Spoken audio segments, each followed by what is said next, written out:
how is it that the West produced Bartolomé de las Casas, right? How is it the West produced the missionaries who fought for the rights of the Cherokees? How is it the West produced the abolition movement? How is it that the British Empire spent $3 billion in today's money to end the Atlantic slave trade?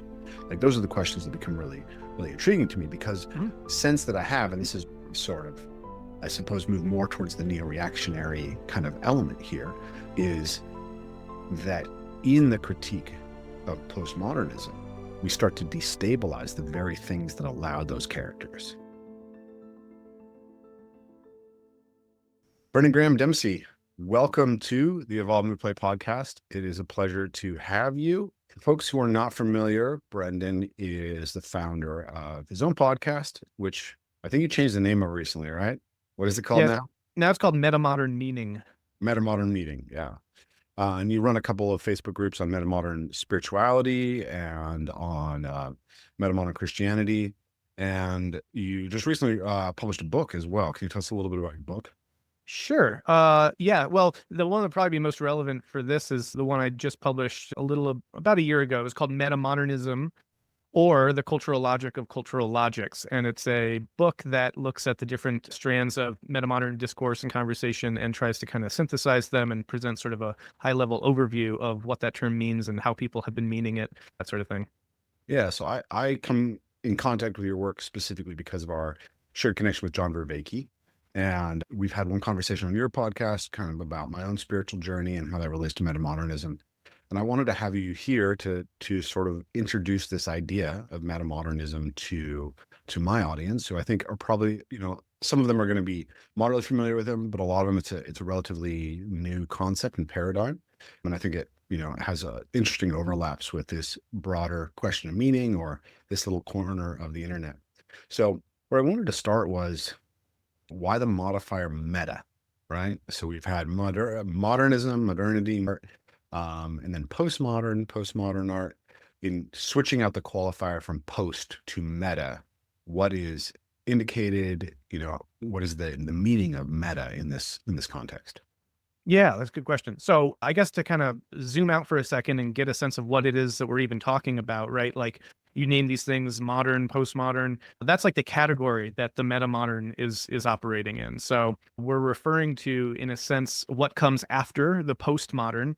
And by the postmodern, people have meant a number of things, but it's something, like a sociocultural epoch. It's a paradigm in academia. It's a set of artistic styles and strategies. It's kind of a very broad label for cultural activity, across a lot of different disciplines that seems to be related in similar ways, like things making similar moves that you can identify, like, oh, that was a really postmodern blank. And what? It's a very postmodern film. That's a very postmodern work of architecture. That's a very postmodern analysis, this sort of thing, right? So it's trying to get at, like, what do we even mean by something like that we can identify it across all these different levels. And similarly, like, the postmodern itself is identified as post to the modern. It's defined in contrast to something. So you already have to have a sense of what the modern is about to get at what the postmodern is doing. And similarly, you could say that the modern is also identifiable at all these different levels, right? Oh, that's a very modern work of art. And I don't necessarily mean modernist in that kind of, periodization sense, but like, if you look at the emergence of modernity out of in the West, let's say the medieval period, there's definite cultural differences and approaches, methodologies, styles, ways of thinking, et cetera, that come to be characterized as kind of distinctly modern in nature, that, sort of gets kicked off in the Renaissance and the Enlightenment period and so on. Kind of a classic standard big story of how these things relate, which we can also dissect and maybe critique. But anyway, that's sort of like the modern. Into the postmodern, we're talking about these big, broad, overarching cultural categories that help us identify what we're seeing in society. And so then it's a matter of what that looks like in this meta modern mode. And so, yeah, to get at the prefix element of that, there are different ways into this topic. One of the, key ideas just off of the, off the bat is sort of like, well, you've already got postmodernism, right? So a term like postmodernism is really ugly. Even postmodernism is a ridiculous term if you think about it, like in what it actually means, because the modern means like of today, right now, this sort of a thing, at least etymologically. So to be post what is happening now doesn't even, this is Yeah. futurism. So like, yeah, so terminologically, we're already dealing with some kind of awkward categories. And if you just stick another post in front of something, you've just made that way too absurd than it needs to be. So out of the gate, right, we're talking about a new form of modernity, arguably, and yet we're, postmodernism is already sort of understood in a particular way. And so what is it that's kind of characteristic of this postmodern move that maybe we can stick a prefix there and make some sense of it already in those terms? And meta was proposed by actually a couple of cultural theorists in 2010 originally, when they published their first article on this called Notes on Metamodernism. And already at that point, people were thinking like, well, postmodernism in various ways seems to have declined or been, it's over in some ways, people were saying in the academy, which might come as a bit of a surprise to people just paying attention to popular culture, because we're like, wait a second, and maybe we're now more postmodern now than ever. And we can talk about like those kinds of distinctions, which is true. But so people were already asking around 2010 and beforehand, like, what's after postmodernism? And these guys proposed metamodernism as a way of talking about this. And for them, what that meta prefix was getting at was a couple of things. Because in Greek, meta can mean a couple of different kind of prepositions depending on how it's used. So it means both sort of between something, like something is meta if it's moving between. It does also mean what's that? Was it Socrates who claimed he was metaxa, between categories? Yeah, exactly. Yeah, it goes back to this idea of metaxis that I think Eric Vogelin had talked about Cupid as being in the metaxy between like gods and humans, and there's sort of this range of phenomena that aren't one or the other. They're kind of their own thing. Limb or Hercules. Yeah. Yeah, exactly. And so that was a really important way for understanding metamodernism when it first got started, because what those theorists were saying was this postmodern thing that they were seeing seemed to be characterized by the moving between of kind of characteristically or quintessentially postmodern and modern styles, right? That there was something very postmodern about them on the one hand, but then also very modern about them. And it didn't really choose between them. It sort of kept kind of what they would say is oscillating back and forth. And because of that oscillation, it was sort of its own new thing. It wasn't either of these things. It was sort of a new thing that kind of got its character by being both and yet neither simultaneously. And so it's a little bit of a interesting thing if you think about certain kinds of cultural or artistic products that were emerging at this period using this kind of a rubric. Because like what they would point to, for example, is like, let's say Wes Anderson films, right? Where they've got a very kind of postmodern, self-aware kind of nature to them, a kind of vibe that's like very, just on the edge of kind of cynical, kind of like highly, contrived, and there's a lot of pretense to them in the way that like very kind of postmodern artworks are. But at the same time, there's this like earnestness, there's this like kind of sweetness and a kind of sincerity to them simultaneously, or if not simultaneously, then at least like every other minute, right? So you might get some really sincere gesture, and then like the next shot is something that kind of just undercuts that whole vibe with a kind of like, ironic nudge. And it kind of continually moved back and forth between these different things. So one way of thinking about metamodernism originally, when it was first kind of put out there as a term, was meta means that betweenness of things where you get something kind of new but different. For those, for example, who know the work of Paul Anleitner, I think he might be a mutual friend, or if not, I highly recommend. Yeah. I've spoke with Paul. I should have him on here. Yeah.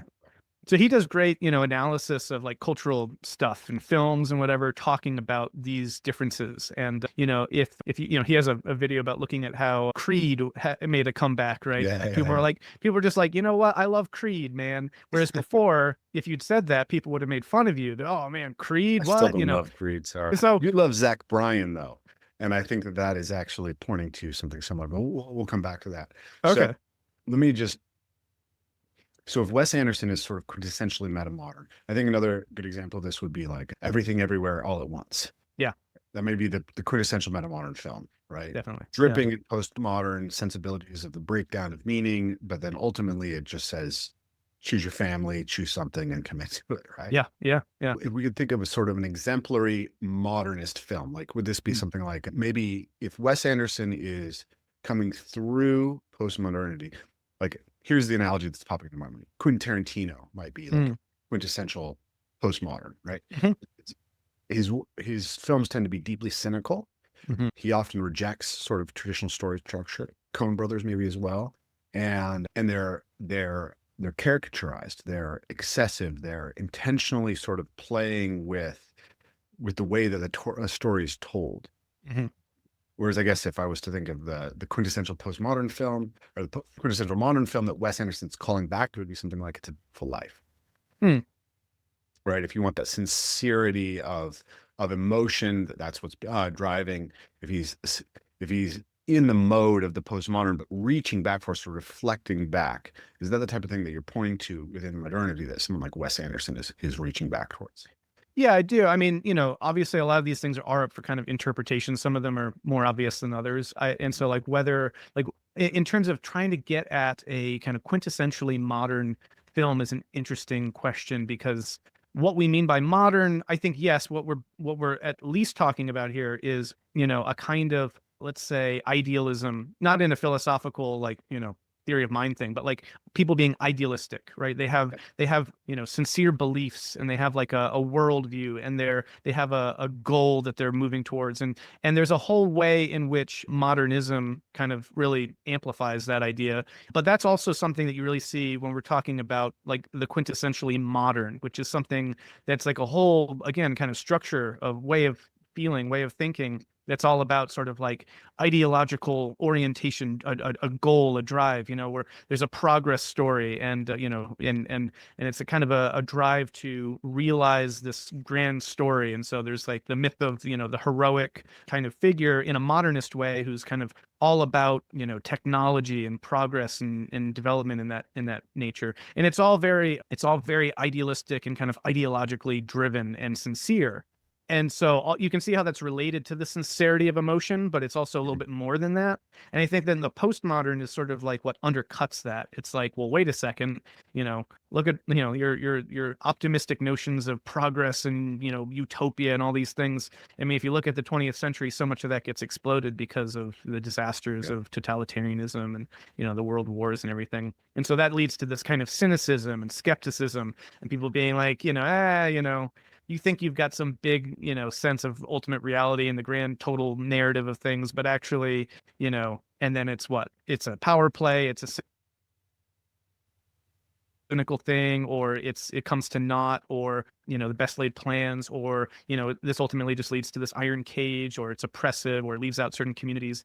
There's all sorts of critiques of modernity, broadly speaking, that I think that fit with that like quintessentially postmodern sensibility of like skepticism, cynicism, and ultimately a kind of nihilism, because it's like, no, there are no big stories, no, there are no heroes, none of this, right?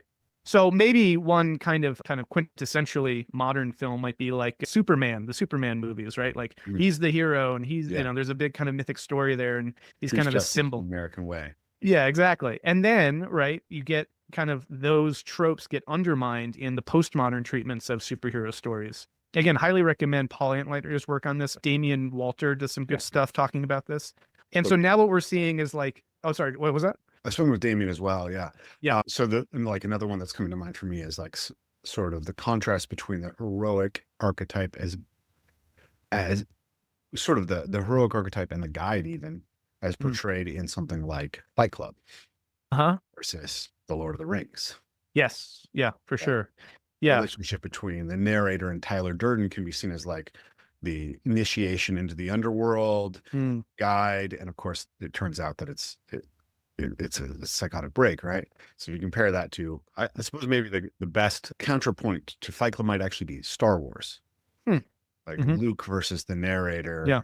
and Obi-Wan versus Tyler Durden is an Hmm. interesting contrast in those modes.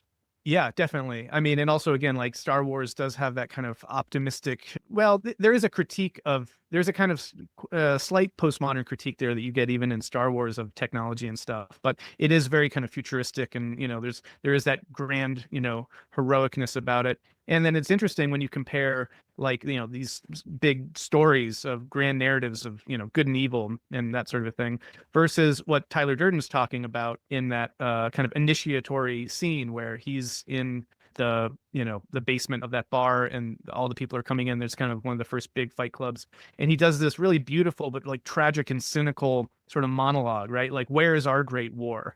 And it's like The middle our child of lives, history. military of history, and our lives are a Great Depression, right? So there's all this cynicism and nihilism in what he's getting at, and he's speaking to what Vervaeke would call that meaning crisis element in society that postmodernism really brings to the fore. So yeah, the fact that people looked to figures like that as guides, as initiatory figures, is a kind of an inversion of those classic tropes, and it's sort of like, no, we most believe the person who is going to take the masks off of our supposed heroes. We most prefer the person who's going to tell us that everything's nonsense and bullshit because there's something cynically real that we feel there. And that's very much the kind of ethos and vibe that you get in a lot of like later 20th century art and film and stuff. Yeah. One of the sort of artistic styles that's coming up for me is epic fantasy literature, which starts with, really kind of gets off with Tolkien and then Lewis as well. And here are two figures who are deeply Christian, right? And they have a specifically Christian and medieval kind of understanding of the role of the king, the role of the hero, the relationship to divinity, the role of angels, that is written into their stories in ways that I think very few of the people who took the stories up like even understood, right? I think it's quite interesting that Tolkien, the arch conservative, is the hero of the hippie counterculture, and so Tolkien was incredibly formative for me. I had Tolkien read to me when I was 8 years old, and it ignited a love for learning for me that's been lifelong, and read those books about 14 times. And so I became quite, let's say, attached to the fantasy readership fandom, and to Game of Thrones when it came out, like the original, the book, and the whole grim dark movement, R. Scott Baker and Joe Abercrombie. And after, I don't know if you've read any of those, but Joe Abercrombie's very, very nihilistic. It's like Fight Club for fantasy nerds. Even more so, I would say, than Martin is. And after his most recent book, I was just like, I don't ever need to read this story again. Like, he's a brilliant writer, incredibly powerful scenes of, like, he writes action probably better than anybody else in the fantasy. He's extremely humorous, really great humor. But the story is always the same, right? There's seemingly good guys, seemingly bad guys. It turns out that the good guys are just as bad as the bad guys. Nobody wins and things get worse. Yeah. Yeah. Like, you read that 6 times and you're like, I think I'm done. I don't need to read that again. Yeah. No, I think that's spot on. And like that shift, that sensibility shift and worldview shift that it is captured in that move is really emblematic of like that modern to postmodern move. And I think like comparing Tolkien to Martin is a great example of that. Like the difference between the return of the king, and he's a good king, and it ends with his enthronement, and it's going to be a just society and all this stuff, right? Very idealistic, very hopeful, very optimistic, and kind of But then compared to the Game of Thrones, where there's just senseless slaughter, and the main there are no good characters. And I think eventually, at first, that's interesting. You're like, oh, this was an interesting move. I'm used to stories in which there's a good and there's a bad, and now I'm reading this. But when you have decades of that, and that's the new default, then it becomes a very kind of worn out move to just be like, oh yeah, and then there are no good characters. And we even see this, with just moving from like the initial trilogy of Star Wars to how Disney has, used Star Wars to be like, it's all gray, and who's to say what the dark and the light side are of the Force, these sorts of things, right? I think people are like, yeah, okay, the world's complicated or whatever, but we've seen this before. And that's then what kind of has, I think, really jettisoned the emergence of this like new sensibility around metamodernism, where it's like, okay, taking for granted that things aren't just a black and white simplistic universe, and that there's a lot of complexity and nuance to things. How do we not just write another story where everyone dies and everything gets worse, right? How do we still work with this notion of like, let's go somewhere, let's just try to be better, even if we're not at utopia? So there's this like, I call that infinitesimal progress in my book on metamodernism. There's a sense of like, well, we can still get better even if we don't have this grand utopian vision or a Hegelian sublimation or what, this sort of a thing. It's just like, And those are the visions that start to be expressed in metamodern art and culture. Yeah, I think tragedy can be very informative. Things can get worse and everybody can die, and it can be deeply meaningful and be Mm-hmm. a guide to actually how to live a better life Mm-hmm. by having a negative foil. But so much of it now is sort of like, I think we've actually in some ways moved past the stage of, so you might think, I don't think the Lord of the Rings is actually particularly naive. I think a lot of people do, but you can frame that story and say, hey, Aragorn is just a naive example of how, it's not a very sophisticated story of power dynamics, right? And the realities of the difficulties of wielding power in a virtuous way. Mm. He gets to be essentially outside of the power schema, being very virtuous, and he walks in, and then the assumption is that he's just always virtuous, and his virtue has always good consequences in every way, Mm. and that you might think of that as convenient, and then you go to Paul Atreides, right? Mm. And you have this vision of, here's somebody who in many ways has a virtuous character who ultimately is unable to stop the wheels of power and his own small darkness from unleashing a darkness that's even worse than the worst people that he could possibly encounter, right? Because Mm. the problem with Dune is it's like, oh, it's a warning against messiahs, but you have to root for Paul because his opponents are the Harkonnens, Mm. Mm. Mm. right? And then you can see, shades of that maybe in Star Wars, and it comes forward. And then, like, if I look at something like The Acolyte, which I haven't watched, I've just watched the thing of it. What I actually see is, like, if you've demonized good so bad, you start to elevate evil as actually good. Mm. And I think that story is fundamentally very broken and corrupting. And I think a lot of people are bouncing off and saying, I can't do that, right? Yeah. And, we've seen that Disney villains are extremely popular in certain areas of the culture as, Mm. you know, as evoking something that is maybe antithetical to hegemonic modernist moral structure, and Mm-hmm. therefore virtuous because they're antithetical. Mm-hmm. Mm-hmm. And I think that ultimately is a really dangerous move. Exactly. I think that there's value in it, as you pointed, right? Like what you pointed to, where there are simplistic hegemonic totalizing structures that have really terrible consequences. We've seen that, we know that story. And there's a lot of important value to people, shining a light on that and saying, hey, it's not, this isn't a good thing. And look how easy this happens. And all the various ways that kind of that postmodern critique enters in. Like there's value to that. But as you say, that's not that's not enough to live in. You can't live under that kind of like skeptical critique of something. You also do need to, at the end of the day, be able to affirm what you do value, what is good, right? One of the things for me, like I love that probably my favorite scene in the whole Lord of the Rings trilogy is where Sam is talking to Frodo and he's like, there's something worth fighting for, that there is good in this world, Mr. Frodo. I feel like that will continue to be a very moving and powerful scene long after all these cynical takedowns of heroes, become very passé.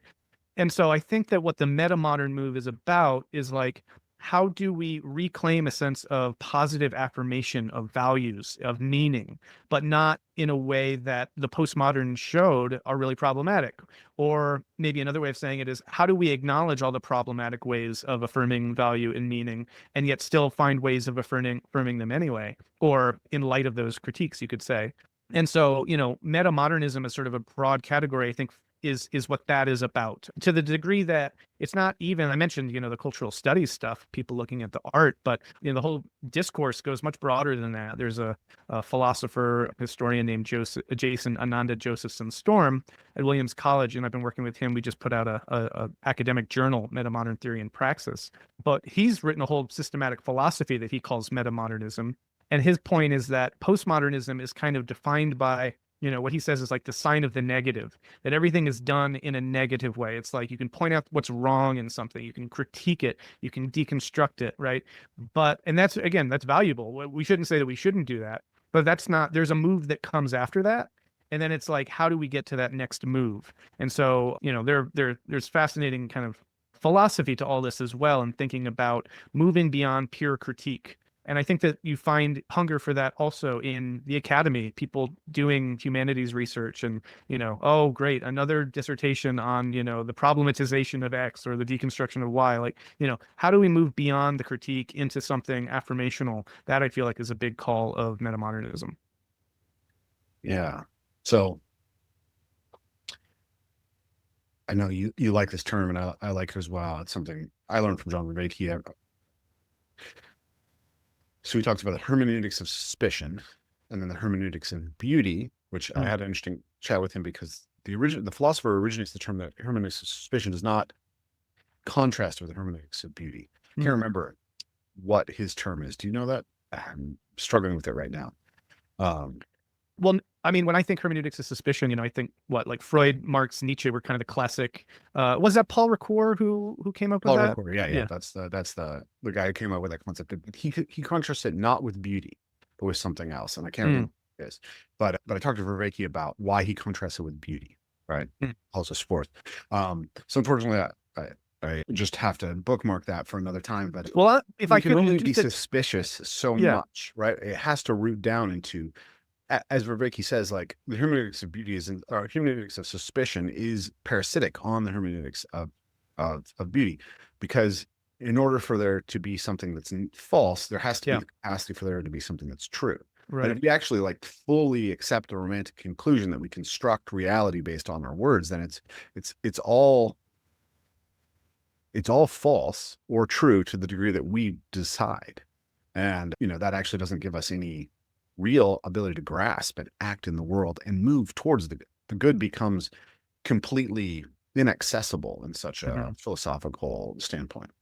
Yeah, I mean, a big move that comes out of that hermeneutics of suspicion in postmodern thought is really to just make that so radically the project that you actually lose kind of all sight of what it is that you're trying to support, right? Like, what is the value that you're actually getting at? Like in Marx's case, whether he was right or wrong about this or that, there was a sense of like, well, human dignity and capitalism's offending that. Or, in Freud, it was the sense of, that there's this depth there that you get through psychoanalysts and bringing out what's kind of really there and attending to the fact that we are using our own kind of repressive mechanisms to lie to ourselves and others, that sort of thing. But it's implicit that there is some deeper reality. And Nietzsche similarly, there's always this notion of, in the background of, well, if you're going to critique something, then you're presumingly coming at that thing from a point of you do have a value that you are not seeing upheld, and so you are leveling a critique to try to foreground that value. But what happens in a lot of postmodern works is that that second part never comes to the fore. You just critique everything, but you never say what it is that you actually do value and care about. And I think it's the same idea in Storm's work that he's foregrounding there, that like rather than live under that kind of critical stance, what are the ways that we can actually just make explicit what the values are that we're holding, that we're trying to bring forward? Even Tyler Durden, I would argue, has values. You know what I mean? Even if Fight Club is such a, like, I fell in love with Fight Club as a kid because it spoke to a critique that I had of consumerism and the society that I was Yeah. a part of. But that was because I did value things like human flourishing and beauty and, not just mindless consumer dribble. And so I think instead of getting stuck in the negative, if we can find a way of inverting that and just foregrounding what it is we're actually trying to move into, that again is that metamodern move of saying, let's put our values on the table, right? Because also when you don't say what your values are, there's this kind of covert, you're smuggling in a lot of normativity. And maybe we need to actually just like dissect that. Maybe we need to say, what are you actually valuing here? And does that make sense? Or could there be better ways of going about it? But if we're just smuggling in all this background context of value, we can never do that sort of work. So yeah, there's many ways in which we want to integrate the critique, but also just not end in critique. And I think that's across the board a very big, meta-modern take. I think what you're pointing to really gets at, like, I have a deep seated antipathy towards postmodernism. It really like I have an extremely strong sort of emotional charge around that, and I think it's because of the upbringing that I was exposed to, and then being an anthropology student in the Mm, early 2000s. There's this deep hypocrisy of a critique that ends up only having the capacity to be corrosive, mm, because what I see very often is say, you'll say Western society is deeply misogynistic and patriarchal. Therefore, non-Western societies are better. And then you actually go look at those non-Western societies and you see, female genital mutilation and acid attacks and all these things. And then they'll be like, no, no, no, no, no, but you can't criticize them because it's a different culture. Hmm. Like, well, how is it that you can criticize Catholicism for being patriarchal and you can't criticize Islam for being patriarchal? When the reality on the ground right now is that the Muslim world is tremendously worse for women than the Catholic world.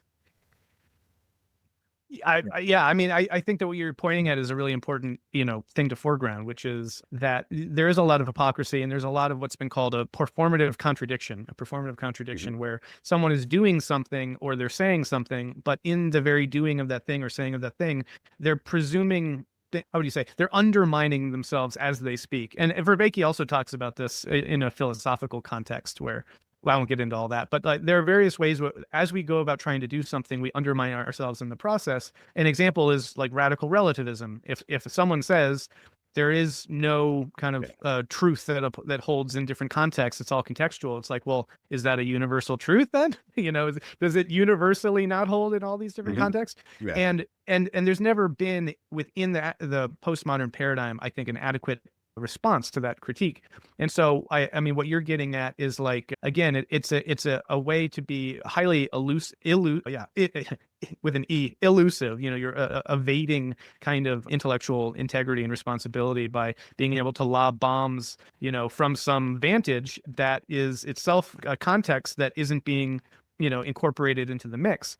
And this is why I think metamodernism as a paradigm represents a genuine advance of thought, because what it's saying is, okay, let's take that perspective into account as well, right? Thank you very much, postmoderns. You brought to our attention that everything is perspectival and contextually situated, but doesn't that include your own postmodern view of something, right? Like, oh no, we can't, and analyze postmodernism that way. That smuggling of normativity is, I think, really profound. And I was listening to your discussion with Mahone McCann, and you were talking about your critique of Jordan Peterson's idea of postmodern neo-Marxist. But I think that's exactly what he's getting at, is that in absence of the ability to actually ground or base their own value system, because a lot of the postmodernist thinkers and the people who pick up postmodernism came out of Marxist sort of moral traditions and thinking traditions, it ends up getting smuggled in as the normativity, even though it's not theoretically justifiable. And so the fundamental story of the oppressor and oppressed, where there's a moral and epistemic authority to the victim, is simply ported over from Marxism into postmodernism and its various sort of activist or ideological outputs, right? Yeah, I think that's what he's pointing to. Yeah, I think that generously that you could say that's what he's pointing to, and I get it. I mean, there are structural similarities in terms of how people act and deploy thought in Marxist context and in postmodern context. Depending on how you define these terms and think about what they really signify, there are certain contradictions that enter in when you're talking about both postmodernism and Marxism. And this might be too much into the weeds for folks, but I mean, it's just worth talking about because, Marxism itself is a kind of grand narrative, right? There's this notion of, dialectical materialism leading to a classless society. It's a story, and it helps us make sense of reality in a grand way, whether it's true or not. So it's a grand narrative. But if you define Marxism, relative to its grand narrative, and then you define postmodernism, at least in part, as a rejection of grand narratives, the way like folks like Lyotard did, and this kind of more relativistic move, then it's hard to have a grand narrative that rejects grand narratives. And that's the kind of contradiction of a term or a phrase like postmodern neo-Marxism. But if you're talking about strategies, broadly speaking, of like, oh, we're going to basically divide the world into, this class, and we're going to kind of, provide a sort of coloration of that's bad. And then this class over here is like, they're the good ones implicitly, and they're in struggle. And so we should always be on the side of those who are struggling against these evil oppressors. Those kinds of structures do appear both in postmodern guises and in Marxist guises. And in that sense, I think one can see the continuity there. Yeah. I mean, yeah. It strikes me that I think that while, the idea that the anti-grand narrative is grounded in the specific grand narrative of Marxism may seem incoherent. I think that's the point. It is incoherent, and yet it is also true, right? I mean, I think that critical race theory and intersectional feminism and queer theory, they're all grand narratives.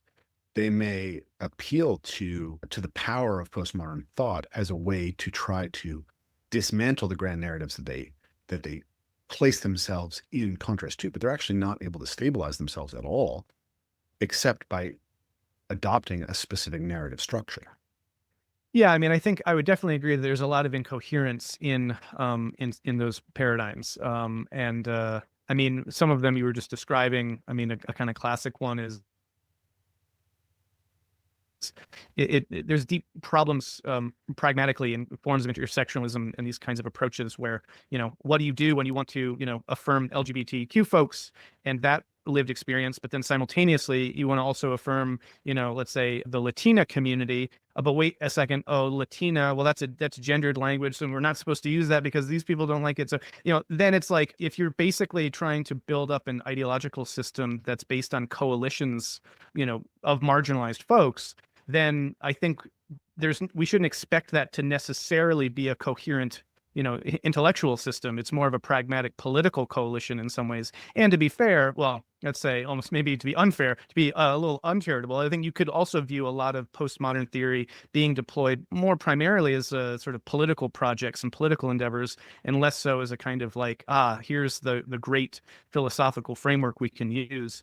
But even more than that, I mean, so much of postmodern thought, because it really begins in this antagonism with modern kind of obsessions with rationality and universal reason and these sorts of things, from the get-go is very much about like, how do we find the wiggle room out of the straitjacket, supposedly, of reason itself, of, how do we lean into the non-rational, into the other forms of communication that are kind of in action, a rejection of some of the strategies of modernity. And so you're already from the get-go, I think, you're not setting yourself up for coherence and rational integrity in a way that, a modern thinker will find valid. You're already from the get-go trying to, in a sense, find your way out of that system. And arguably, I think what we've seen is that while an interesting project, and maybe and sometimes a very important one in certain contexts, it also has a lot of downsides when you try to do that. And then you wind up looking around and saying, oh, wait, what happened to truth? And what happened to, a shared collective spirit and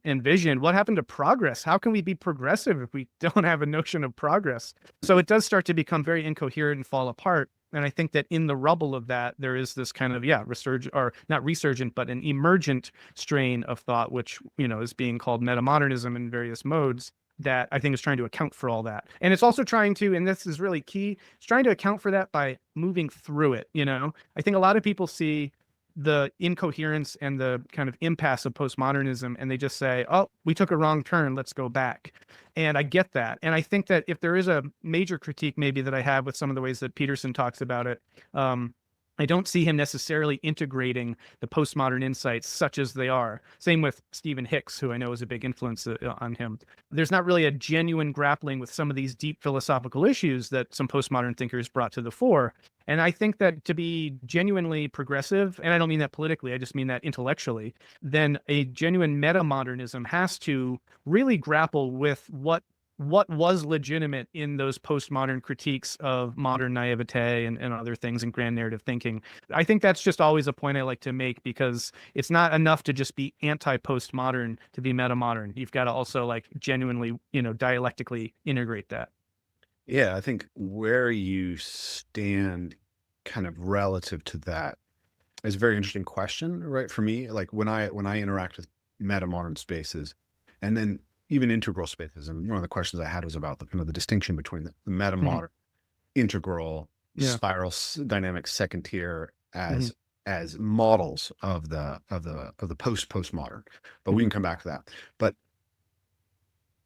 to me, a lot of what I see sort of being talked about in the metamodern space feels very much like it's still very postmodern axiomatic, and it's hard for me to be like I had this idea, I guess, from the integral space that to reach this developmental stage that's next, we have a necessity to go back and fully integrate modernity and even pre-modernity. Yeah. Right? Yeah. When I was at the Respond Project, we were talking about this idea that say you have a paradigmatic structure like, tribal shamanism that is extremely stable for maybe thousands of years hmm when its ecology is undisturbed. hmm And then when the ecology shifts and you go from, tribes of 200 people to city states of several thousand people, hmm all of a sudden it's no longer stable and Yeah. it breaks down. And so then you get sort of I suppose, in spiral dynamics, it's the mythic stage Mm. comes next. And then you have the pre-modern state and then eventually, modernity. And so one of the suggestions was that there's something that has to happen about going all the way back Mm. to trying to remember the specific wisdom of the shamanic stage and the mythic stage and hmm the pre-modern stage, because it's something like we have to now grasp the evolvability function itself Mm. hmm hmm to deal with an environment that is moving faster than it's ever moved. Yeah. Yeah. And I suppose where I'm standing, and this is my own, is of course entirely possibly my own issue, but where I'm standing, it feels like there isn't actually that much engagement with the modern and pre-modern Mm. in metamodernism. It feels like it's peeking its head out of postmodernism and saying, hey, there's a few things we don't like, but we're still really scared of modernism and pre-modernism and haven't gone and tried to fully integrate that. And so I Yeah. think you have a distinction between something like, the metamodern space and something like Pajot, who is, let's say a neo-traditionalist, who I think actually deeply understands postmodernism and is integrating aspects of it in his thinking as he hmm goes back to it. But instead of thinking we're progressing from postmodernism forward, he's like, hmm we're going back to traditionalism and reviving it. Mm. Yeah. There's I a find myself lot. somewhere in between there. Yeah, But no, those are great things to bring up. And there's a lot in what you just said. So, gosh, I'd want to break that down into a couple of different moves. I guess I'll start with the Pajot element.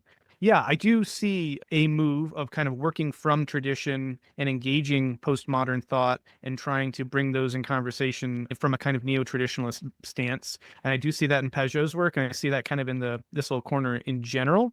Paul Vanderklay and other people doing a similar move. yeah.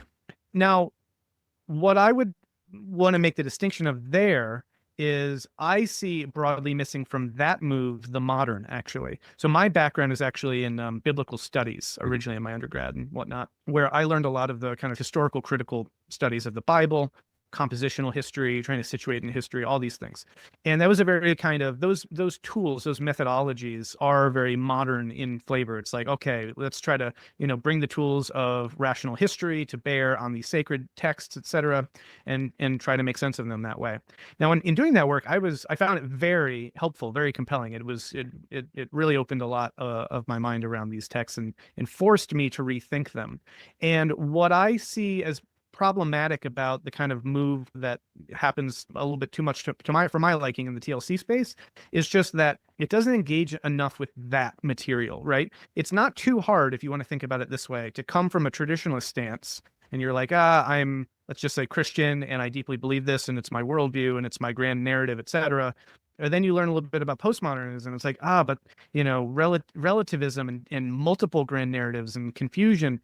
And then to just sort of like, you can kind of not too typically take that and say, well, if there's multiple ways of being in the world, I'm just going to affirm my traditionalism because that's what the postmodernists say. There is no truth, right? So we can just sort of like deeply affirm one truth, and maybe we just have to.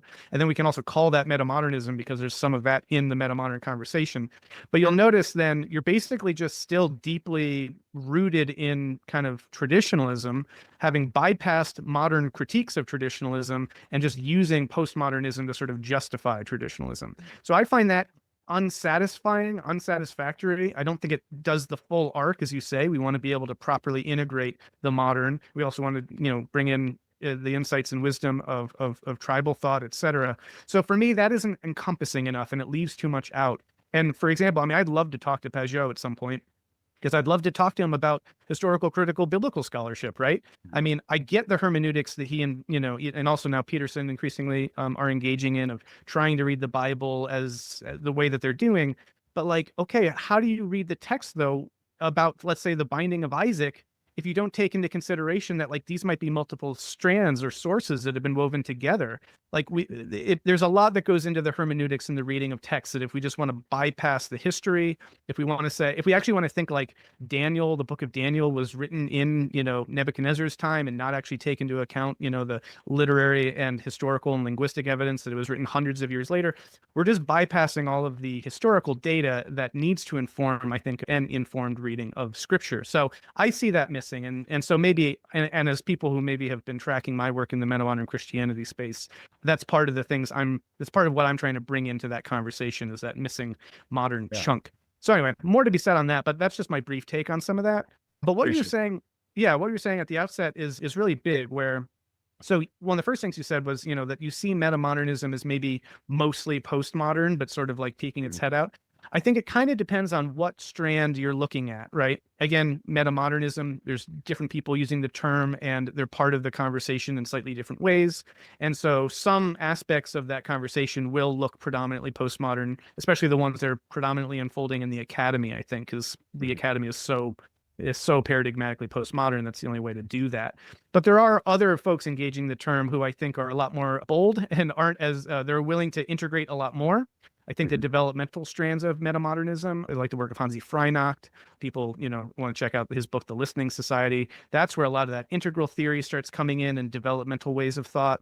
And it is interesting, though, because many metamodern thinkers, Storm is one of them, Hansi is one of them, both acknowledge that to modernists, let's say, metamodernism looks too postmodern, and to postmodernists, metamodernism looks too modern, because again, it's like combining aspects of both of those. So it depends also a little bit on where you're standing and where your prior convictions are landing from the get-go, in terms of like, that reads too postmodern to me. It's caught up in a series of perspectives and vantages, and where we're coming from some of that. So I think, to its credit, in a sense, it might read differently to different people.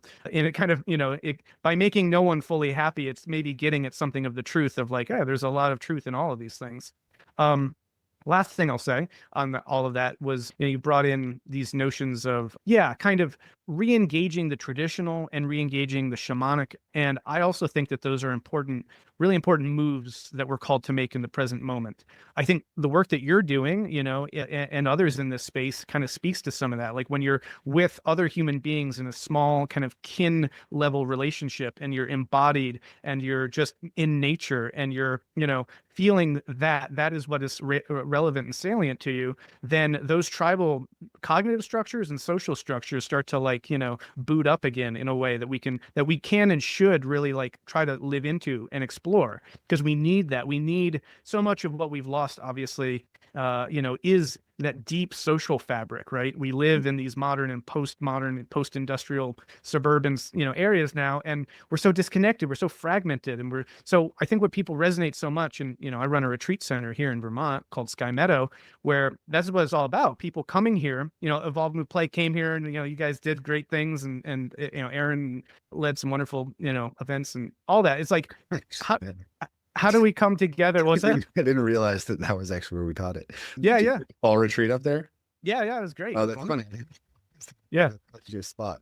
Yeah. So, I mean, but those structures are super important, and they need to be integrated into what we're moving into, and the same with traditionalism. I think the biggest challenge for both of those, right, is how do we integrate those structures, without kind of falling prey to some of the problems of them that have historically existed, right? And this is, I think, the big meta question of metamodernism, is like, how do we integrate from the past what is of value, while also leaving behind what wasn't of value, or, as you say, doesn't fit our current ecological context. And also, our ecological context can shift depending on, if we're at a small retreat, or if we're living in, suburbia. And, behavioral ecology, but also the information,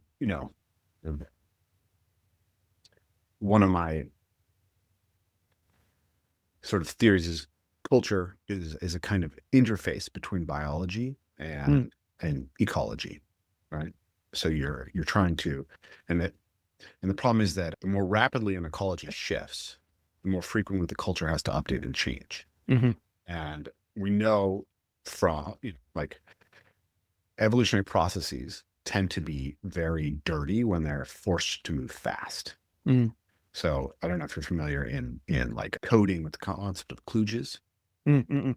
Okay, a kludge is basically a broken solution that you adopt because it's the only way that you have of solving the problem in the moment, and you don't have Yeah. time to build a better solution.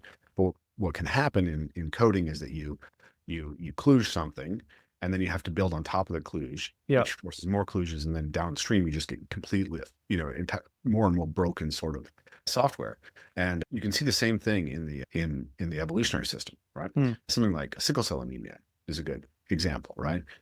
It's malaria is just a huge pressure on the system. Mm. And so you adopt a thing that's very costly, but it solves it enough. Mm. Now, within long enough exposure to malaria, presuming malaria doesn't evolve faster than us, hopefully better adaptations will adapt. And there are some better adaptations to malaria than sickle cell, but it's one way that we solve the problem. Yeah.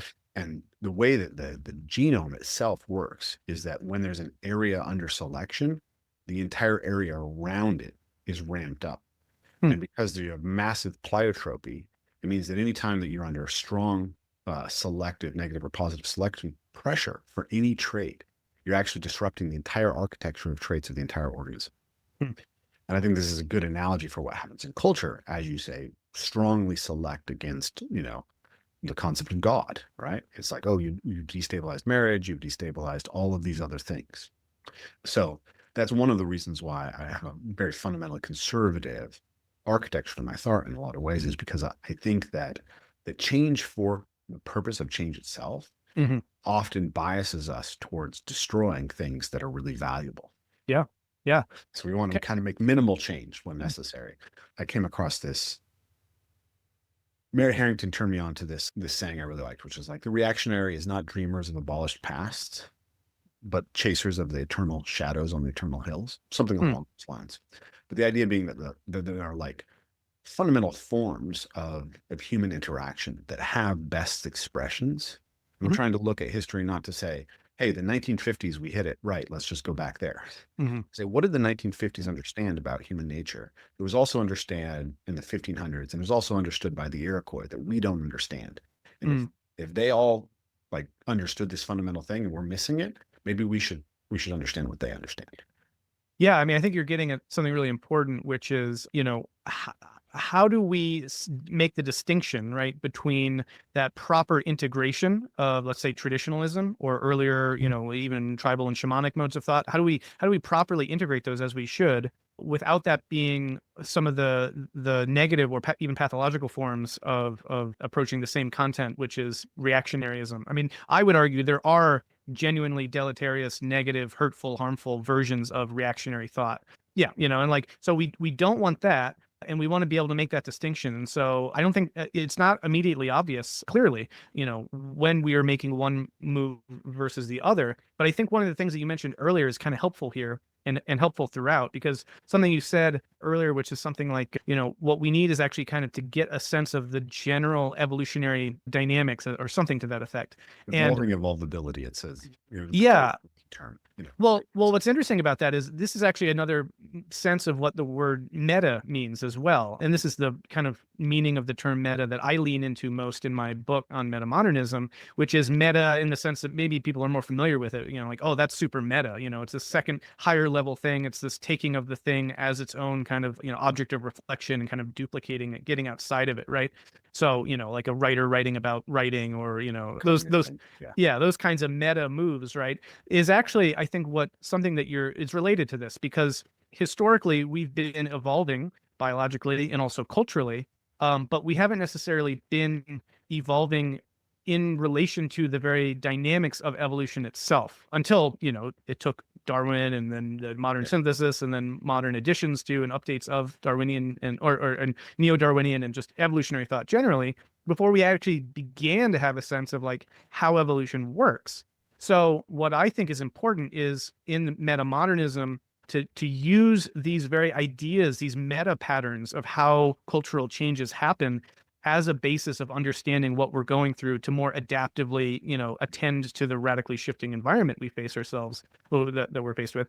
And so that's a meta in a different sense, right? We need to go meta on cultural evolution itself. And so that's why my book is called, the cultural logic of cultural logics, because once you do see that there's a kind of logic to the way that cultures evolve and move and play, I guess, but, there is a way in which you can actually bring that into being, more metacognitively adaptive, I guess you could say. And that's what we need, particularly in a time when we are facing accelerated environmental change. So knowing particularly when it's adaptive to be in a particular mode versus another is actually a kind of meta adaptive trait, right? It's not that we just have one mode that we work with and then, oh no, now it's not working. Oh, I don't know. And then things fall apart. We say we have multiple modes that we can work with. We have a tribal structure. We have a mythic structure. We have, a more rational structure, and all these different things that are actually all available to us depending on whether or not we're at a retreat with, in a men's retreat and we're connecting with other people at that level, or whether or not we're in our family structure and we're trying to impart a certain level of, coherence and authority and kind of, educational upbringing container and support, or whether or not we're out in the kind of, global marketplace, et cetera, right? We find ourselves in so many different contexts or environments that we need to be able to optimally adapt to all of those and kind of find, as, Vervaeke would say, that optimal grip, like what's most relevant, what's most meaningful in this situation.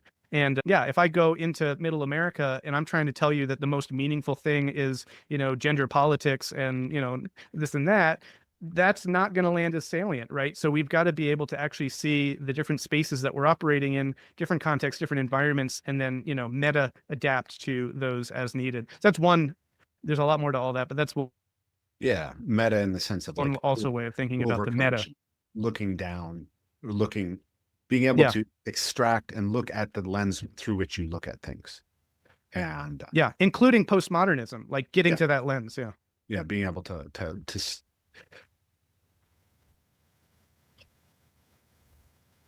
I think for some reason, one thing that's really been ringing over and over for me, and I don't know exactly how to connect it with the point you were just bringing up, but it's just sort of like I wanted to get to this place, and we'll see if I can connect it or you can connect it. So I think, well, one of the questions I had for you, which is interesting, is about the distinction between sort of the postmodern move versus the counterculture move, right? Because I think in a lot of ways, the counterculture is actually not cynical at all.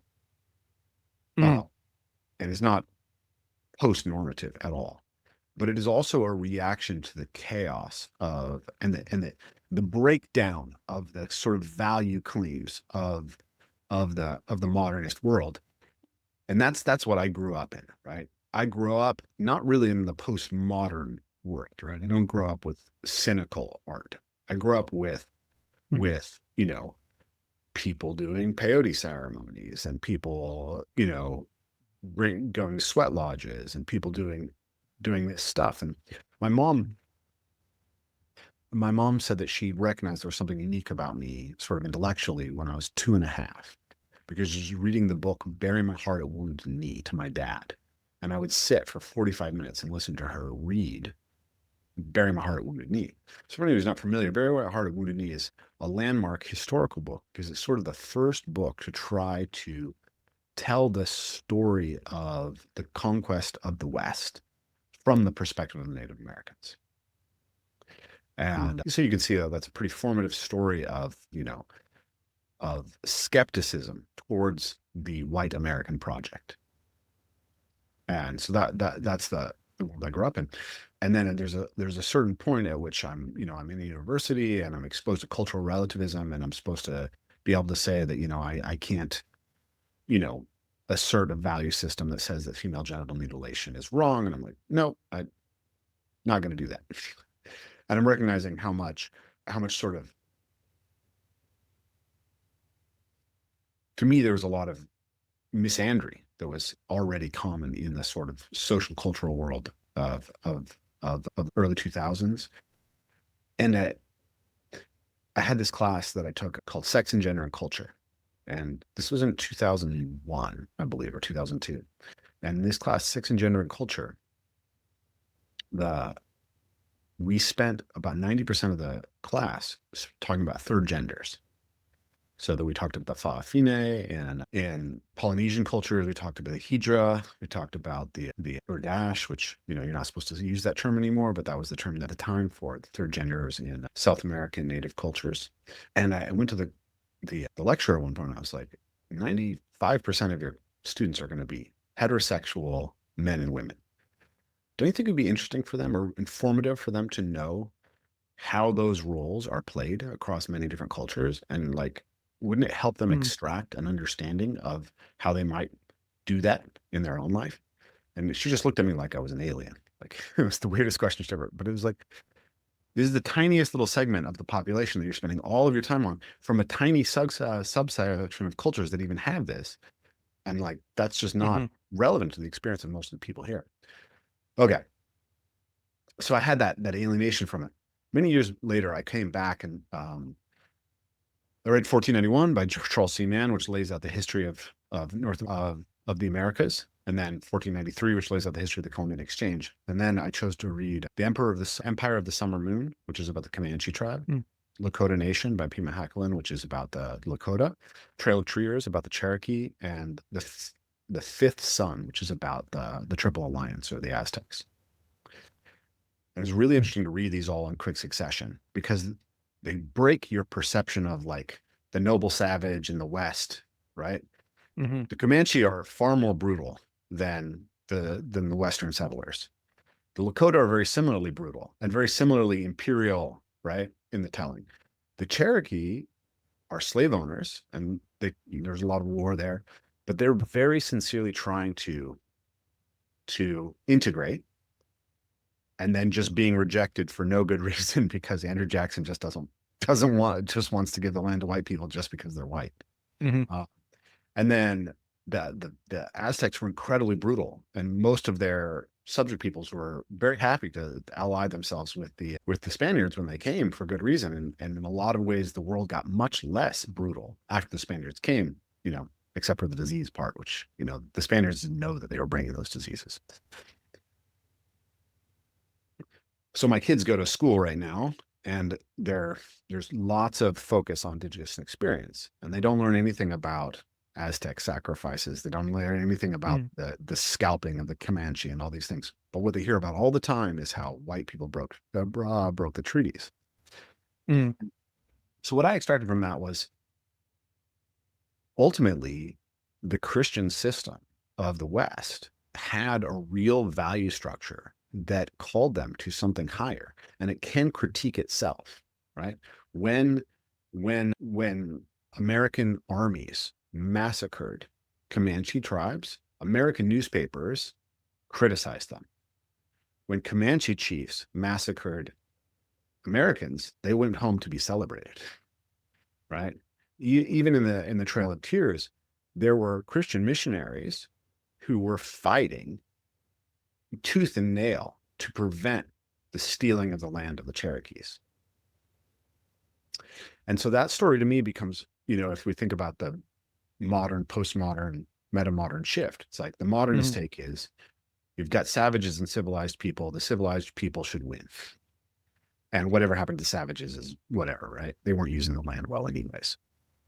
And then you have the postmodern, which is like, you just are thieves, you're evil, right? And they lived in peace, and they were nice, and they were good. And there's lots of beautiful things about indigenous societies that are really worth us understanding and borrowing.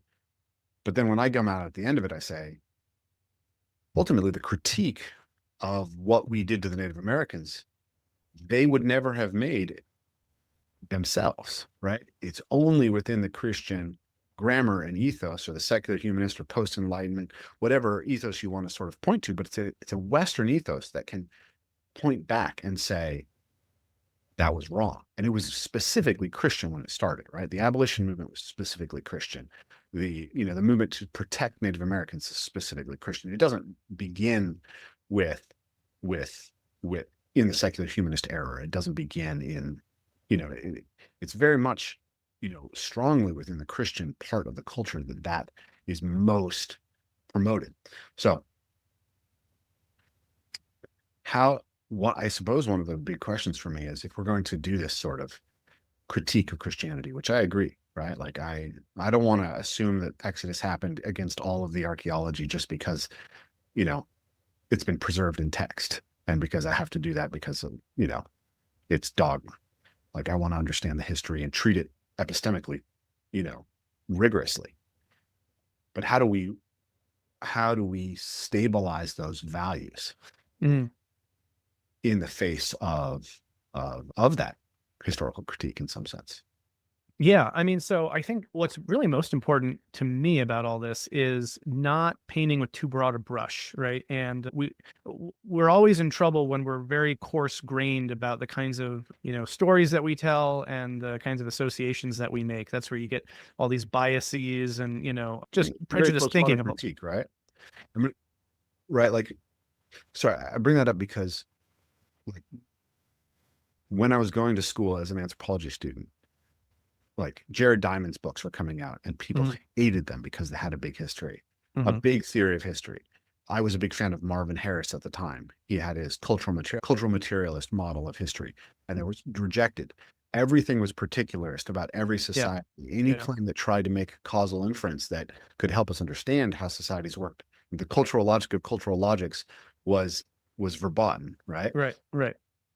So yes, we like being fine grained is really, really valuable. And like you know, Jordan Peterson's model of like resolution, right? How well resolved is our model of history? But there's this thing that happens where you say we're gonna be super fine grained, but then without any theory, we sneak in that normative theory of like actually we're just corroding the vision that allowed us to even have this. Yeah, and you know what the point I was going to make was that the coarse graining can happen on either side, including from the Yeah. people who are supposedly fine graining, right? So what you wind up getting is just its own form of reactionary thought. It's responding in a kind of knee-jerk and totalizing way to this thing that it finds problematic. And so rather than the grand story being, oh, the white man civilization, white man's burden thing, now the grand story is whiteness is a evil, whiteness is a sickness, right? And I don't exaggerate. I mean, there's Yeah. Oh, yeah. literature written out there like this. So the point is, what both of those are doing that's bad is they're just making this big story with rather minimal resolution, right? And they're trying to basically paint some group with some brush. What's interesting about this too is that, you know, this is how, you know, postmodernism is a set of ideas that can also find deployment in different ways. And it's important, I think, that if we do understand these kinds of things developmentally, we can also appreciate how some very refined ideas that might come out of the academy can get, you know, diffused and downward assimilated and expressed in very crude, coarse ways, right? Mm. So I think we see this a lot with a lot of postmodern thought. I would argue that, you know, there is a legitimate way of trying to do forms of critical race theory where you're actually critically engaging how does race work in society and what are the power structures and these sorts of things. Like that can be informative. But if you're teaching that to 18-year-olds and all they're taking from that is, oh, white people are bad, and then you clearly haven't actually conveyed the granularity and the refinement and the resolution there. So I think a lot of what's happening that's really difficult to navigate is that when we do get these correctives and critiques that come out of a rarefied academic context, we don't necessarily consider how these things diffuse into the rest of society. And we then can actually wind up identifying as postmodern, you know, both hyper particularity over here, but also grand, you know, totalizing over here, but they're both employing similar terms and ideologies, I guess you could say. So what I would say is where the metamodern response to this is, how do we just try to tell a full nuanced picture that includes both generality and particularity, right? And this is again kind of relevance realization, right? You need to have, you know, compression and generalization at these different scales to get the right grip on things. So I do think we can tell big stories, but we also need to be able to zoom in and, you know, give details and data for all of that. I think where a lot of this contemporary zeitgeist has really run afoul is it's just done its own form of, you know, what it's critiquing in inverse fashion. You know, that's not a new idea, but I think that at its worst, that's what you get. And so you just find a new way to demonize people and to create good versus bad. I think when we appreciate though that like that simplistic black and white form of thought is it's universal. It's endemic to human development, right? Like we all need to learn. The reason why we go to school and try to get more abstract in our thought and more complex in our thinking is so that we can, be better to each other and have a better understanding of reality. I think that if, these ideas wind up just getting deployed by people who are still using them in very simplistic ways, they can come from any level of thought. But if they're still ending with a kind of simple dichotomy of good versus bad, then it's not actually used in its intended case. And in some cases too, its intended case could not necessarily be the best. So what I would argue and what I would advocate for is, how do we genuinely tell the big pictures of the past, right? How can we tell a story where the conquistadors, yes, are maybe going to do something that has really terrible ramifications, but we can also appreciate the values that are in their culture that are of value, and then we can appreciate the values that are of value in the culture that they're interacting with. And we can see in all of those forms of interaction the relative merits of each and in different contexts. And I think if we could do that with some nuance and some granularity, we would break out of the simple binaries of, good group A and bad group X. It's like, yes, there's a lot to learn from indigenous societies. There's also a lot to learn from, mythic traditionalism. And there's a lot to learn from, rational humanism and secularization and critical study. So anyway, so there's all that. But then there's this element that I think you're also getting at there, where I think, again, also want to be able to carve the pie correctly and adequately, and don't want to necessarily, because the framing that you were presenting there was sort of like Christian value, and I think we can get more nuanced in some of that. Like, I think if we wanted to tell that story, yes, Christianity plays a big role, but I think we oversimplify it if we just say the emergence of Christianity led to, like again, like a version of the good guys versus. So I'm not saying that that's what you're doing. I'm just saying that that can lead that way. And that kind of bad reactionaryism that we were talking about earlier kind of is very easy to fall into those kinds of slippages. And then the last thing I want to say on all this, where I found, the integral models and developmental theory really helpful here, is that it's really about the learning. It's about the development itself, right? Human beings are going to think simplistically, generally speaking, unless we are encountering problems and having to overcome them, unless we're getting knowledge that we're taking in, unless we're having experiences that we have to learn from, right? So we want diversity, we want knowledge, we want human growth, we want development. Those are the factors that create, the things that we tend to find of value and meaning in our lives.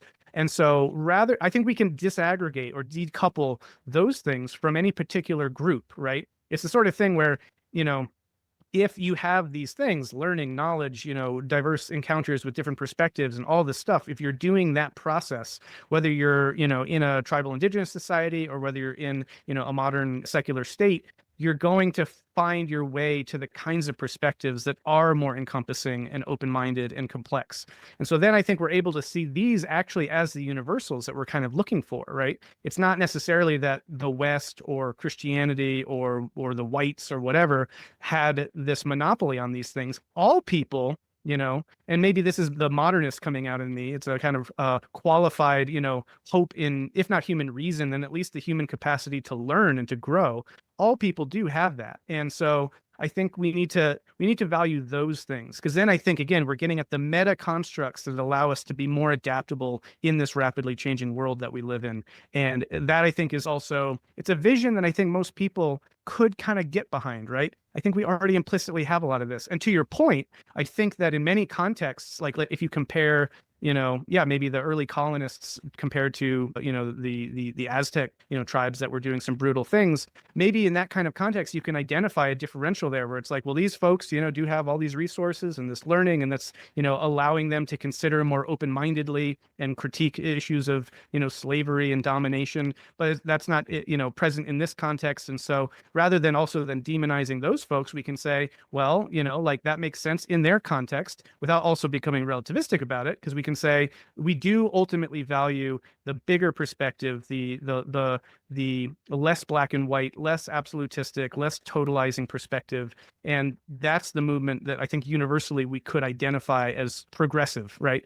So I think that the narratives that we've come up with so far to tell these stories are woefully inadequate. And right now, most of the postmodern narratives around, indigeneity and, they are broadly speaking just versions of the noble savage myth that even when people are saying, no, I'm not doing that, they are. I mean, like you even read the Graeber and Wengrow book, it's the same sort of thing. Yeah. So these simple binaries and absolutistic, dichotomies, that is the problem. And different groups can all fall into those traps. And individually, we will fall into those traps as we learn. But hopefully, collectively and individually, we can learn and we can grow and we can try to find those bigger perspectives. And I do think that that's the meta move. Once we identify, oh, that's the key. That's what metamodernism and some of its articulations, I think, brings to the mix to these kinds of debates.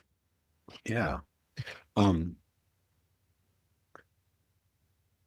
I am very curious about the role of Christianity specifically in this in some way, right? I agree that you can find common sort of spiritual and moral insight in Taoism, in Buddhism, in Advaita, Vedanta, in traditions around the world.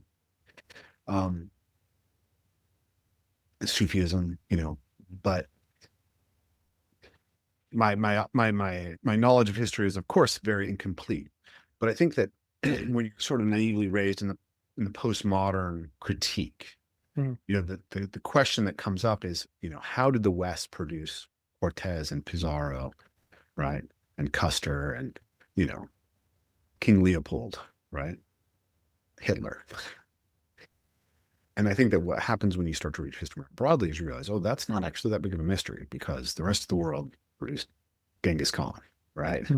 And Pol Pot and, and the Aztecs, right? Who were cutting the hearts out of people and eating them on the steps of their temples over and over and over again, right? Like at an extremely high rate. The Comanche chiefs. So then the question for me is like,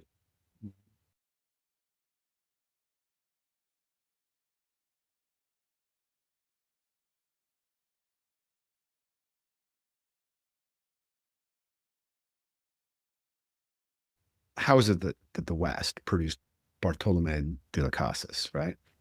How is it the West produced the missionaries who fought for the rights of the Cherokees? How is it the West produced the abolition movement? How is it that the British Empire spent $3 billion in today's money to end the Atlantic slave trade?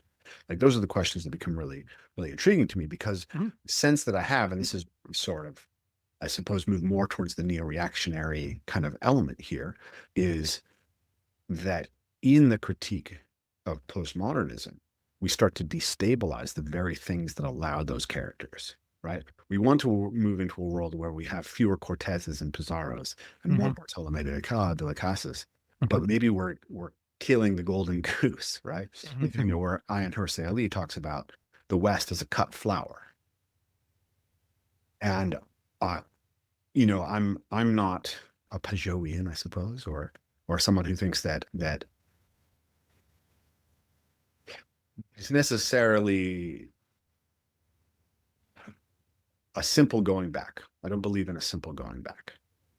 But I think that and you can see it makes sense in the nature of my work with evolved play, that there's a lot of looking to the past in trying to understand how we work well with human nature. And so that's the question I have as I sort of interact with metamodern spaces, is like even the term progressive. Have you read That Hideous Strength by C.S. Lewis? No, that's not one I've read of his. Okay. Beautiful book. It's basically, if you've read The Abolition of Man, it's sort of the novelization of The Abolition of Man. Okay. And, so the story is about it starts with the progressive element, right? At a little college in England, and how they're sort of captured by this new organization called NICE, N-I-C-E, the National Institute for Controlled Experimentation. And then NICE is essentially, as it turns out, basically not nice. Yeah. Essentially what NICE has done is, by pursuing objectivism so far that they try to remove themselves from human emotion, they've made themselves colonizable by the satanic principle, right? And so for me, the word progressive, I tend to associate with this hunger for novelty's sake, or the sense that the solutions are always in the future, and often in a very technological way. Like I suppose one of my big critiques is I'm very skeptical of transhumanism, Hmm. right? I think that this idea that redemption comes through giving up our embodied nature is Yeah. a really, I think, a profound error, Yeah. right? Yeah. And my experience of my life, it is in running to the body, not away from the body, that Hmm. redemption is ultimately found. Hmm. And so I see a sort of a common line there within this idea of just progress. So I think that we should be very concerned about the good, the true, and the beautiful, Hmm. and about aligning ourselves with the good, the true, and the beautiful in such a way that we are adaptive to the moment. So, so like a little lens on this, I suppose, is, have you ever read George Orwell's The Road to Wigan Pier? No. Okay. So The Road to Wigan Pier is a beautiful book. It's where Orwell gives his great critique of the socialists as a bunch of, middle class people who resent upper class people and a Hmm. working class. Okay. Yeah. It's Yeah. beautiful, right? But it starts with his sort of ethnography of coal miners in northern England.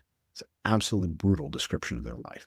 One of the things that comes out is that coal miners get sick a lot and they get injured a lot. And when they do, they go home and they sit in a chair while their wife does all the housework all day because they're not allowed to do women's work. And I had this real sense that like we, and then they turn to drink and then they become a bit abusive very often, right? And I had the sense of like, oh, because the work that was available that they could actually do had been coded as not male, they actually were removed from potential sources of contribution to their family, which gives meaning. Hmm. Hmm. And so there's a reason why it was the men who mine coal and the women who stay home. And then if a man is mining coal, obviously when he comes home, that changes the dynamic of what the responsibilities are expected to be. But by not having the fluidity to allow men to play in that space, it actually removed their ability to be adaptive in some sense to the damage that they're taking as coal miners. So my wife has been the primary breadwinner in our family for most of our life. And at various times, it's like I worked at night, so she made all the meals and did lots of the cooking and cleaning. And then I started working from home, and it's like obviously makes more sense for me to do most of the dishes, right? Mm. And having that freedom was really important. Mm. And so that's where I see it's like it's not that we're the same, and it's not that we should be the same or that we need to have perfect equality. And there's a value to having a role because it simplifies things.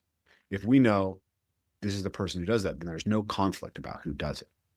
And if everything's in flux, then it becomes much more difficult to negotiate what Hmm. actually happens. Hmm. But on the other hand, in the behavioral ecology of the reality of Western life today, traditional gender roles are frequently at odds with what's actually going to maximize Mm. the ability of people to be adaptive to giving what is Hmm. needed in their actual partnership. Yeah. And so that's the kind of like the balance that I'm trying to Yeah. strike is Yeah. we're not the same and we don't have to be perfectly equal. But if we and roles have a reason, but if we just adopt the roles, those roles come from a past that we don't live within. Yeah. Yeah, I mean, I think you're well articulating the dangers of the polarity between conservative and progressive, right? As you Yeah. say, if we understand progressivism as novelty for novelty's sake, a disregard of the past and not taking it seriously, and just we think we can play with everything, and actually, nope, that's some things are real and some things aren't. Yeah, leads to disaster. Similarly, when conditions change and we're so set in our conservative ways of gender roles, let's say, that we're actually going to turn to drink and become abusive before we would think of doing the dishes, that's Yeah. Okay. also maladaptive. And they're maladaptive in each case, right? And so we want to find, ideally, again, those meta principles of like what is adaptive, right? Because we don't also want things, as you say, to be too destabilized. We don't want too much chaos and we don't want too much order. And I think Peterson's work, the best of it has been on this particular issue. We want that synthesis of chaos and order, which is complexity, I would argue. Yeah. And so Absolutely. we want optimal complexity. And I think that that is often something that, the work that I do explores how we probe that space through learning, because that is ultimately what we're trying to do, is solve problems as they arise in our new contexts. And so we're always needing to learn to adapt to our new environments. And so a hyper conservatism can hold us back from being optimally adaptive in new contexts. Similarly, if we're just ideologically driven by, onward into the future, I have my ideals, that can also be incredibly maladaptive. So I think that there's a number of ways of reading all of that. One is in itself to view those as a kind of opponent processing that's playing itself out in culture. I think we just went through in the States a huge corrective politically, right? And maybe some of these correctives can be overshooting sometimes, overcrude, but I think that they're still responding to, well, we went too far in the other direction, right? And so we're trying to find a balance continually, often with rather extreme overcorrections, but it's, that's one way of doing this sort of dialectical synthesis, and apparently, more or less the best we can do at the moment. And on the whole, hopefully it's producing a more adaptive situation in a future that we're walking into. And then another way I would try to, express that is that I think we can also, I'll put it this way. The way I tend to think of a legitimate progressivism is not how you were talking about it before. I mean, yes, that is largely what we see in progressivism at its worst.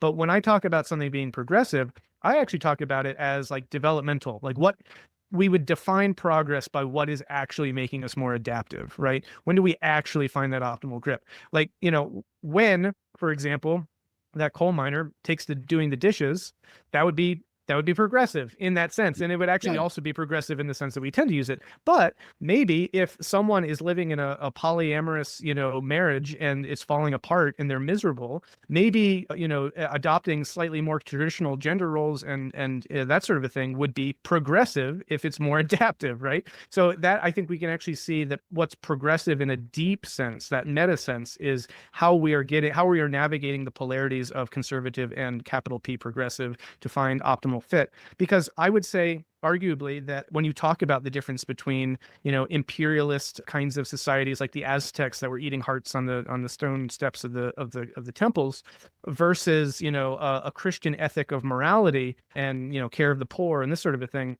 I would call that progress, right?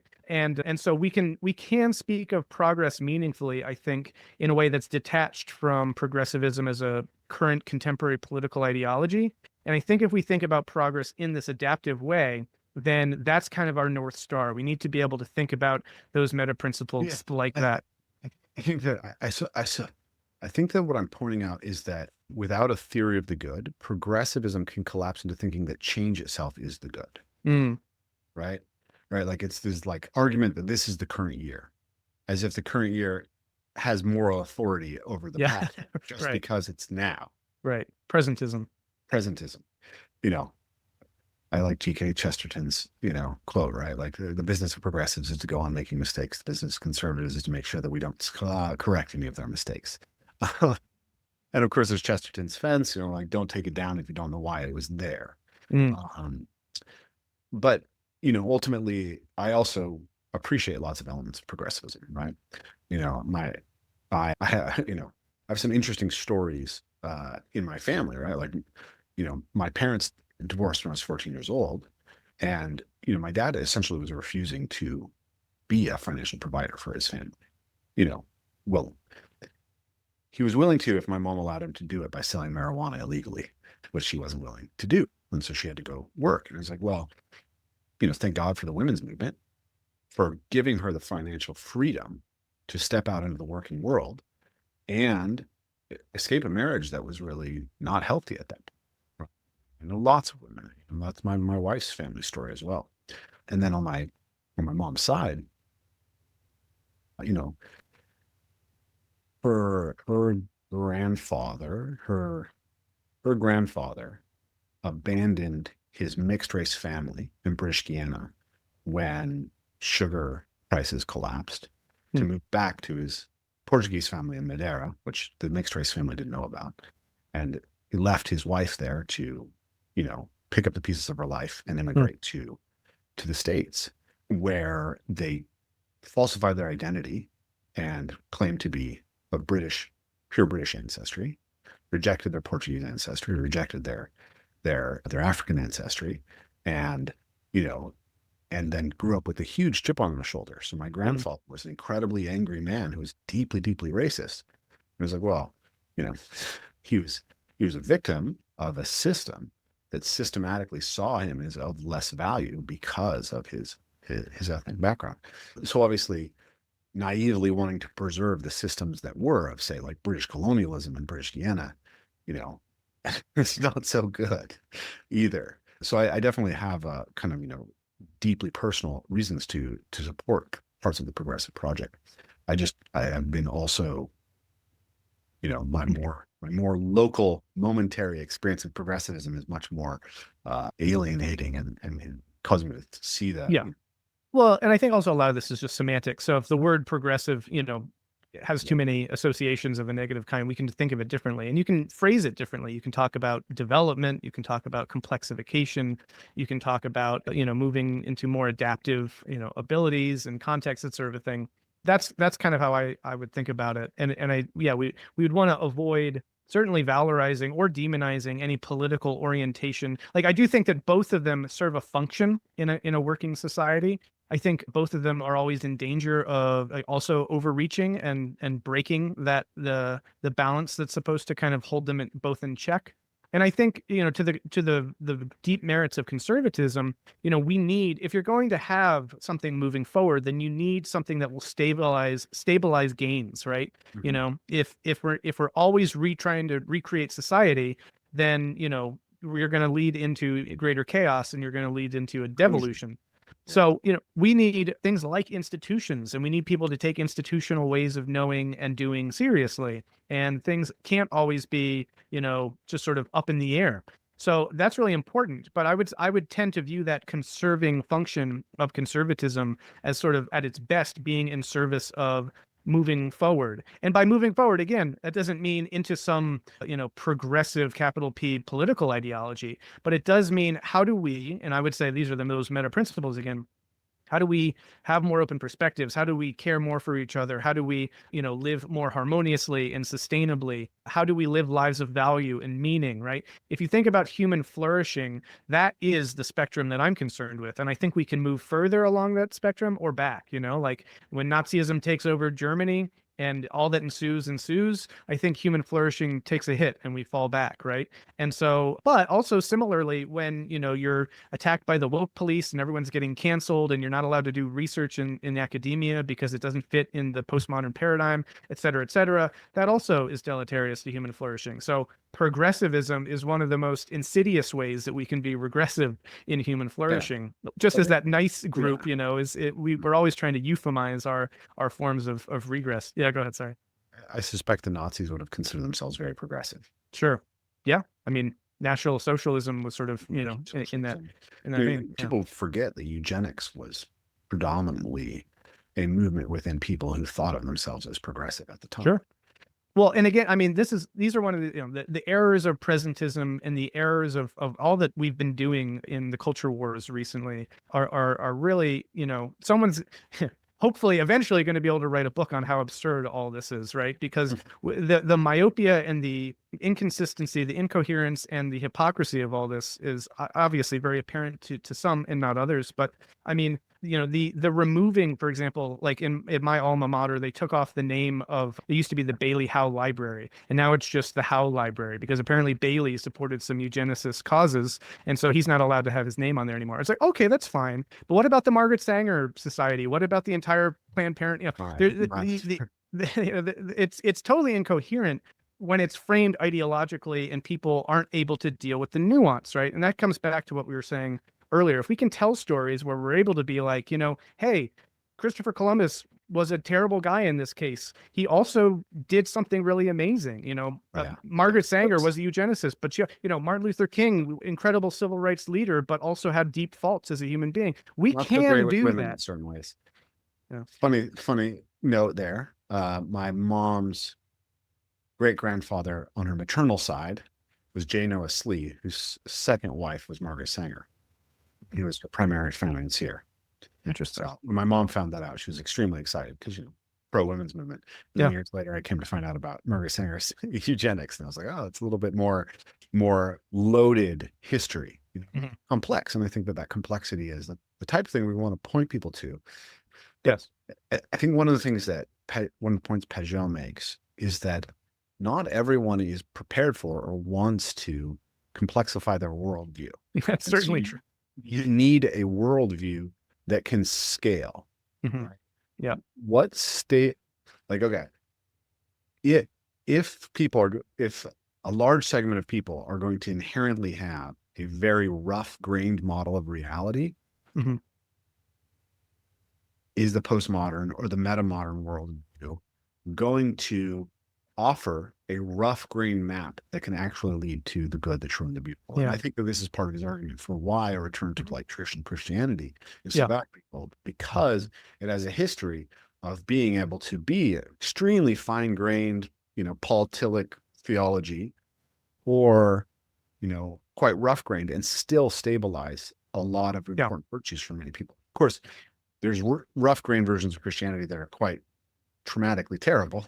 Right. And I, Um, I do think it is worth also, I mean, we've been able to talk about all the things that you're bringing up, and I very much agree with a lot of that very much, but I think also we should also, when we're talking about the virtues of what Christianity brought into the world, we do have to acknowledge as part of this complexity and nuanced take, the Inquisition and various kinds of fundamentalisms and mhm. equivalent forms of kind of totalitarian oppression or closed-mindedness or what have you, right? Like, Yeah. so that's the thing, is none of these things have like a perfect track record. And so I think what's so to your point about scaling, yes, I think that's great. And I think that that is a really genuine case to be made about Christianity. I think that arguably, other religions are capable of, if not already having demonstrated similar kinds of scalability, but certain things are maybe kind of uniquely, yeah, are unique to Christianity in that way, potentially.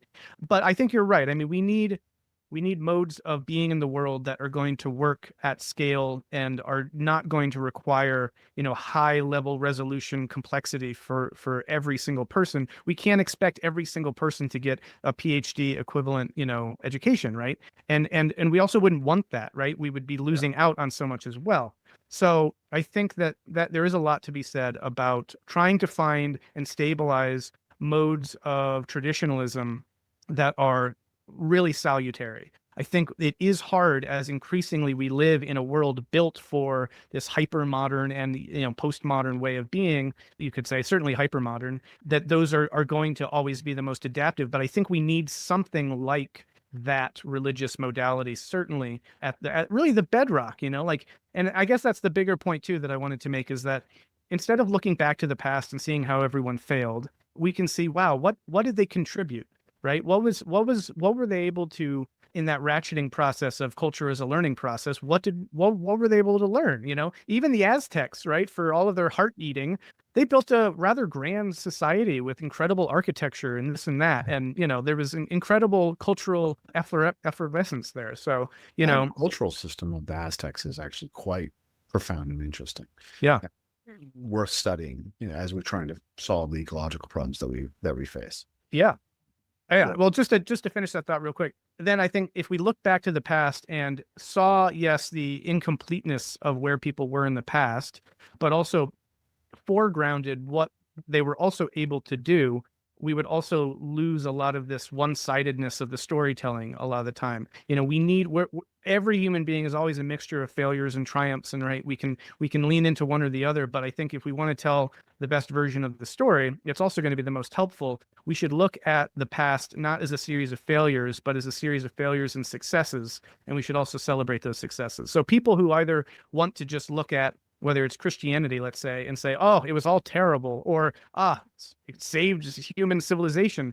It's like there are actually elements of truth to both of those, and we can bring them together in a nuanced telling that can situate us where we are today. And then also that allows us to see ourselves in our current moment as the future ancestors to those to come, right? And say, yeah, we're not doing it perfect today either. Hopefully they'll do better. And maybe that's what we mean by progress. Yeah, I mean, I certainly have that ethos in my own family, right? Like I see ways that my parents didn't show up the way that that I would have liked, and I also see ways that I haven't shown up the way that I would like for my kids, and I'm working on doing better every day. And I hope that that they'll be able to pick up. My parents did really progressive things in parenting too. They did some really wonderful things. And I think that we've done some really wonderful things, and I think that there's room for them to move past the model that we offer them. Definitely profoundly hope for that kind of progress. And one last quick thought on that front is, these patterns that we see play out, whether it's conservative or progressive politically at the collective level, they're kind of fractal. They play out also these reactions and reactions to reactions at all scales. So, you come from a family that was very progressive, and now you're finding the deep merits of conservatism. I came from a deeply conservative religious family, and I'm having to integrate and learn, very much the merits, trying very hard to move into a space where all of that makes sense and can have varying degrees of value. But we're always going to be framed by our past and what we're reacting and responding to. And but the beautiful things come through the synthesis, both for ourselves and in the people, but like between us, everyone in the mix engaged in these kinds of processes, trying to move all of that into a process of learning and growing and development through communal exchange, I guess, is kind of the big takeaway. Absolutely. I think it's really wonderful, really, to have a conversation where we're playing with the same grammar and coming from such different places and experiences, and be able to recognize the commonalities and the differences, and how our autobiographies shape potentially very different reactions to the same trying to look at the same elephant, but in very different places. Sure. It is, of course, the time to end this particular conversation. Thank you really very much. I really like open-ended, dialogos-oriented conversations, kind of see where they go. And I'm always a little bit surprised where they went, but I very much enjoyed it. So folks can find you Metamodern Meeting Podcast. You got Metamodern Spirituality group on Facebook, Metamodern Christianity group on Facebook. You have some books. You also have your retreats at Sky River. Sky Meadow, yeah. And I've got an institute here called Sky Meadow Institute. Yeah, maybe one last little pitch or plug or whatever is around that front, which is, you do incredible work here, and Evolve Move Play has done incredible work here. So for those who are interested in doing embodiment work and movement work in 150 beautiful acres of nature, you can check out skymeadowretreat.com, I think. And and for those interested in my work, they can just go to myname.com, and there's a link to other things there. But I really appreciated this, man. This was really good. I got to explore some fascinating topics, and always happy to do it again whenever. So let's keep the conversations going. Sounds good. Thanks, Brendan. Bye-bye. Cool.